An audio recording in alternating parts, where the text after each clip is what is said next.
नमस्कार दोस्तों, हम पढ़ रहे हैं पृष्ठ रसायन, जिसमें हमने देखा कोलाइडी विलयन क्या है। कोलाइडी विलयन से संबंधित अनेक धारणाओं को पढ़ा। अब आज हम पढ़ेंगे पदार्थों को उनके घटक के आधार पर वर्गीकरण, या पदार्थों का उनके घटक के आधार पर वर्गीकरण। तो पदार्थों को उनके घटक के आधार पर उन्हें 3 भागों में बांटा गया है। पहला क्या है आपका वास्तविक पदार्थ या विलयन। वास्तविक पदार्थ या विलयन, वास्तविक पदार्थ या विलयन। विलयन। दूसरा हमारे पास क्या है? दूसरा है हमारे पास क्या? कोलाइडी विलयन। कोलाइडी विलयन या पदार्थ। और तीसरा हमारे पास है वर्गीकरण के क्रम में, तीसरा है निलंबन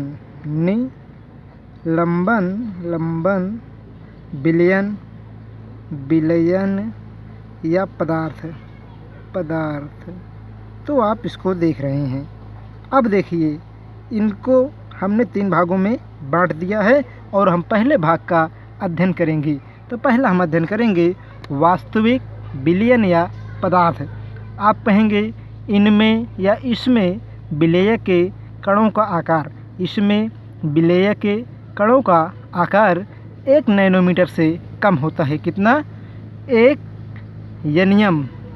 यनियम 1 नैनोमीटर से भी कम होता है। आप ये कहेंगे और इसमें विलेय तथा विलायक के कण, इसमें विलेय तथा विलायक के कण समान होते हैं। इस विलयन में कणों का आकार छोटा होता है, जिसके कारण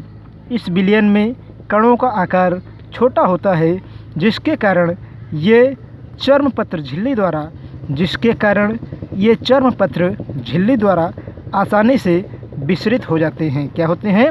विसरित हो जाते हैं। इन कणों को किसी भी विधि द्वारा, चाहे सूक्ष्मदर्शी हो या अति सूक्ष्मदर्शी हो, किसी भी विधि द्वारा नहीं देखा जा सकता है। उदाहरण के लिए हम देखते हैं NaCl। क्या पहले वाले का उदाहरण है? किसका पहले वाला? मतलब वास्तविक पदार्थ या विलयन का उदाहरण है NaCl। साथ ही साथ इसका क्या होगा? सोल्यूबल, मतलब इसका जलीय विलयन। NaCl का जलीय विलयन। उसी प्रकार आपका होगा यूरिया का जलीय विलयन।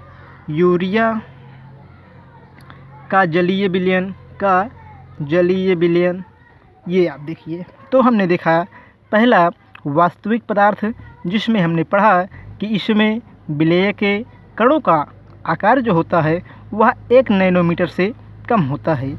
इसमें विलेय तथा विलायक के कण समान होते हैं। इस विलयन में कणों का आकार छोटा होने के कारण ये चर्मपत्र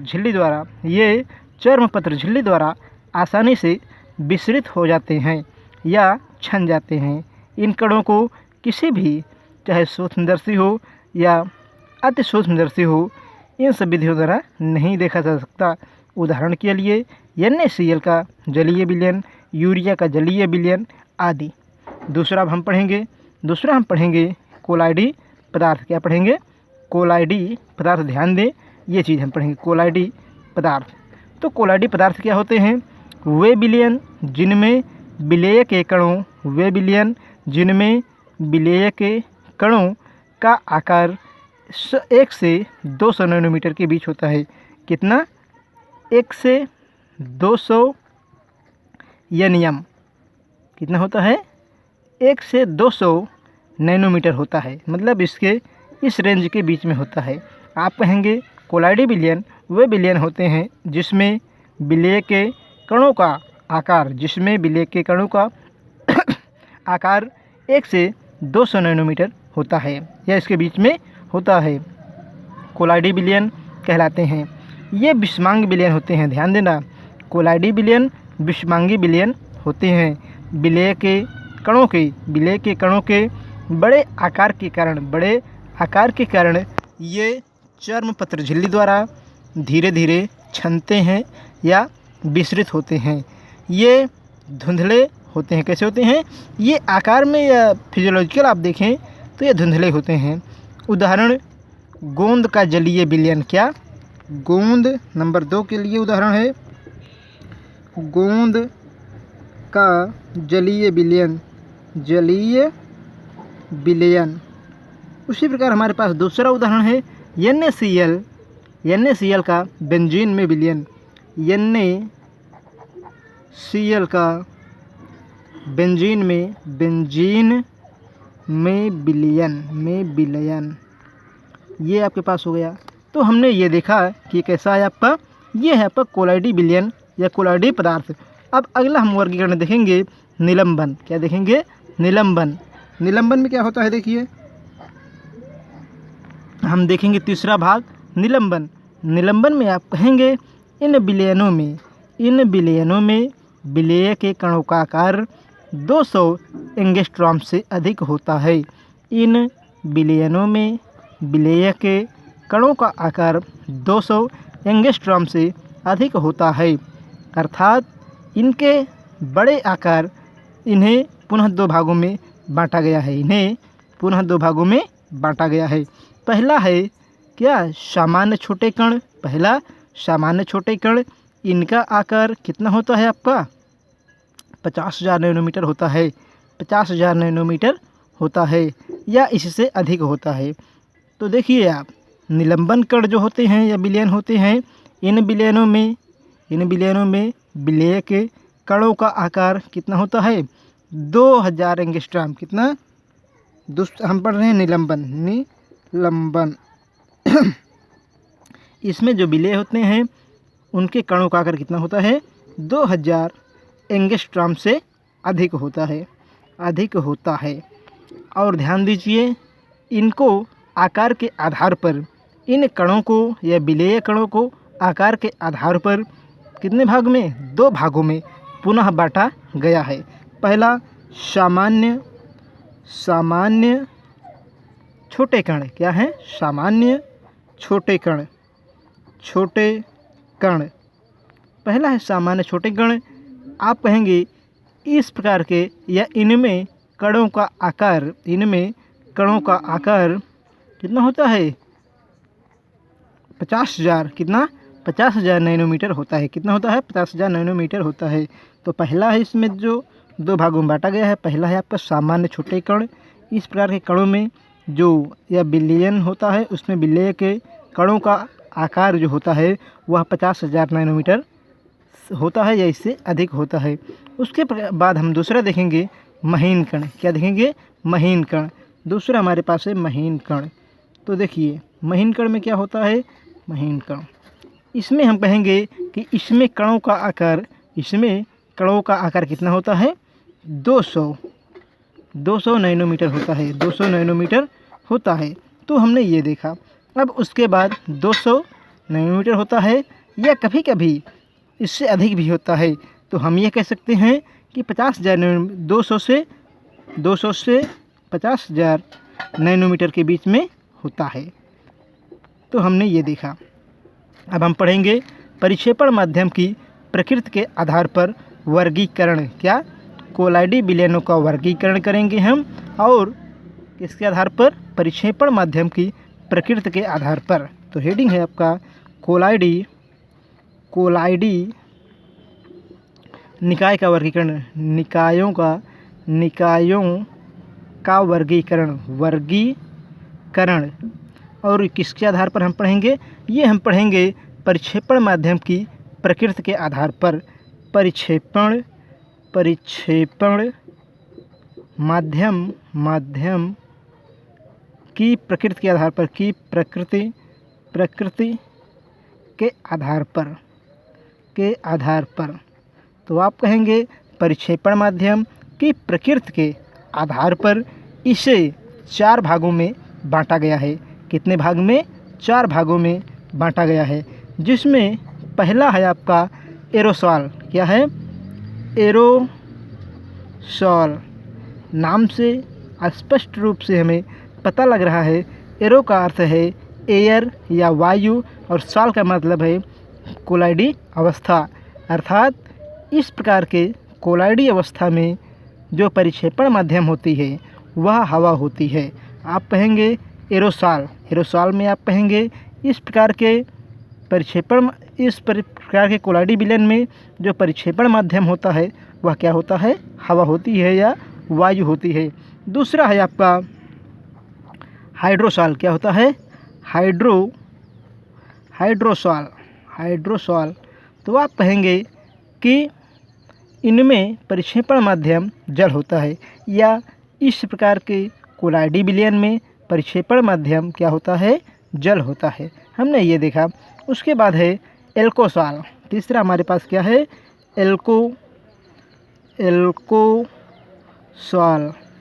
एल्कोसॉल। आप कहेंगे इस प्रकार के विलयन में या कोलाइडी विलयन में परिक्षेपण माध्यम अल्कोहल होता है। इस प्रकार के विलयन में परिक्षेपण माध्यम क्या होता है, अल्कोहल होता है। फिर हमारे पास चौथा है क्या, बेंजोसॉल। बेंजोसॉल। आप कहेंगे बेंजोसॉल इस प्रकार के, ध्यान देना बेंजोसॉल में हम बात कर रहे हैं, इस प्रकार के कोलाइडी विलयन में परिक्षेपण माध्यम बेंजीन होती है। इस प्रकार के कोलाइडी विलयन में परिक्षेपण माध्यम क्या होती है, बेंजीन होती है। तो हमने देखा कोलाइडी निकायों का वर्गीकरण, जिसमें हमने आधार माना परिक्षेपण माध्यम की प्रकृति। उसके आधार पर हमने कोलाइडी विलयन को 4 भागों में विभक्त किया। पहला है आपका एरोसॉल। पहला क्या है, एरोसॉल।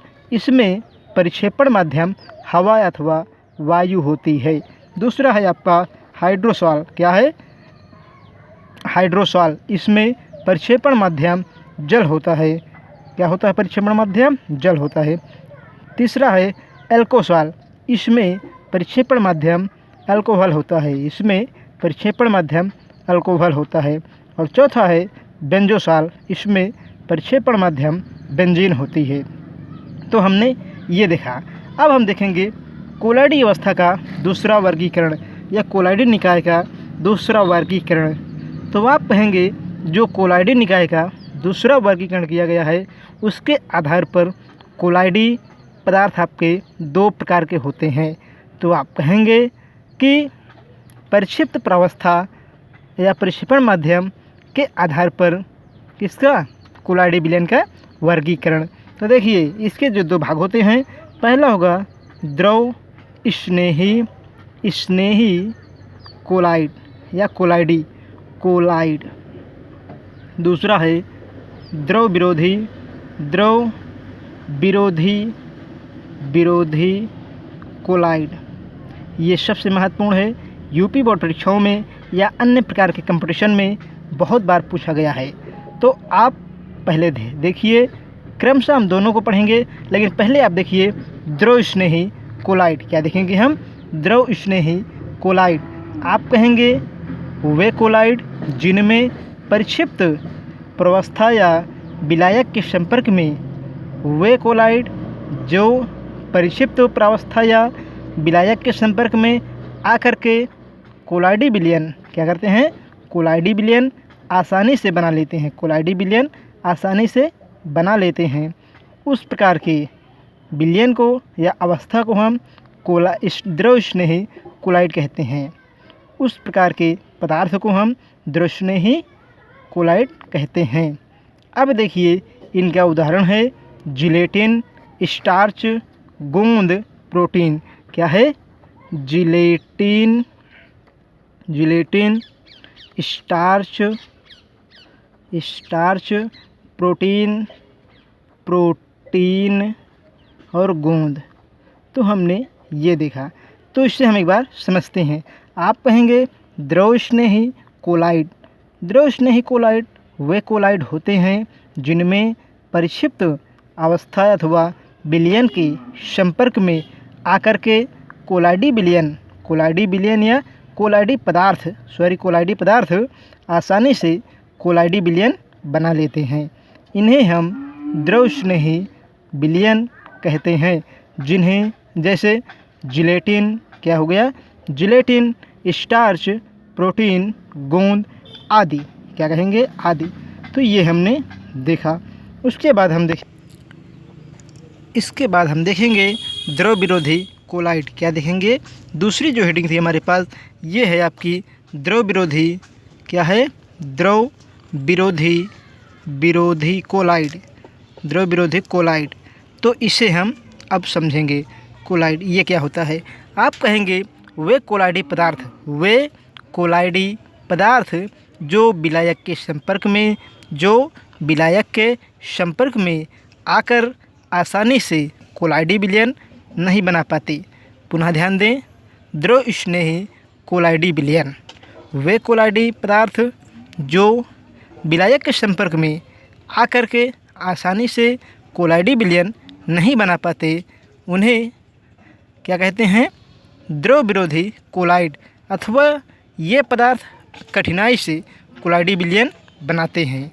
तो इसे या इस प्रकार के पदार्थ को हम कोलाइडी या द्रव विरोधी कोलाइडी पदार्थ कहते हैं।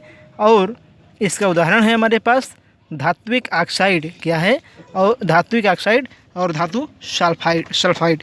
तो देखिए FeOH होल ट्राई, और उसके बाद है आपका धातु सल्फाइड में AH2O3। तो एक बार परिभाषा पुनः ध्यान दीजिए।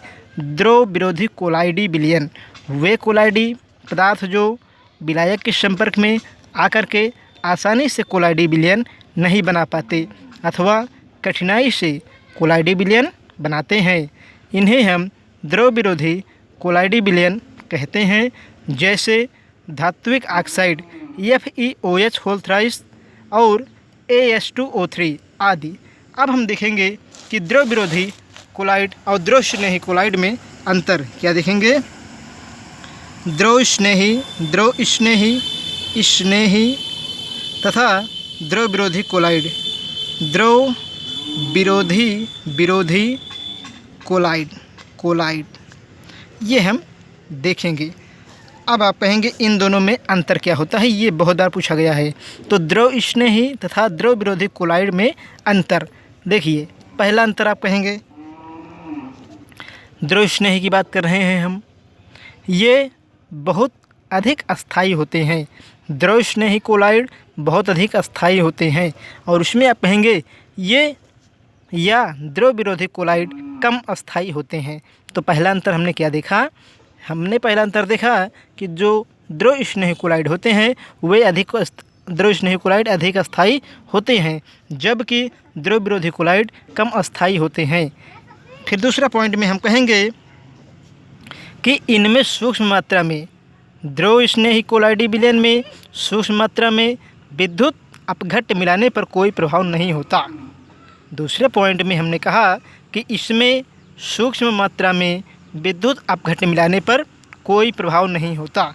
लेकिन ध्यान दें, द्रव विरोधी कोलाइड में यदि आप सूक्ष्म मात्रा में क्या करेंगे, विद्युत अपघट्ट को मिला देते हैं।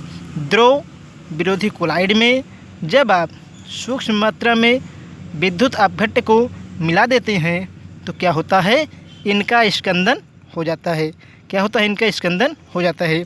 तीसरा अंतर हम देखते हैं कि यह एक क्या है, उत्क्रमणीय अवस्था है। यह एक उत्क्रमणीय क्या है, क्रमणीय अवस्था है। और यह कैसी है, क्रमणीय अवस्था है। तो हमने 3 अंतर देख लिया। और अंतर हम देखते हैं चौथा अंतर।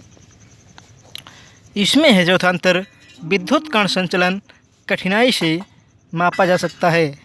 विद्युत कण संचलन कठिनता से अथवा कठिनाई से मापा जा सकता है। और इसमें चौथा पॉइंट आप कहेंगे विद्युत कण संचलन आसानी से मापा जा सकता है। इसमें आप कहेंगे विद्युत कण संचलन आसानी से मापा जा सकता है। अगला है आपका 5वां पॉइंट। देखिए 5वां पॉइंट क्या है कि कण पर आवेश होता है और इसमें कणों पर आवेश नहीं होता है। इसमें कणों पर आवेश नहीं होता। 5वां पॉइंट आप कहेंगे इसमें कण पर आवेश होता है, इसमें कण पर आवेश नहीं होता है।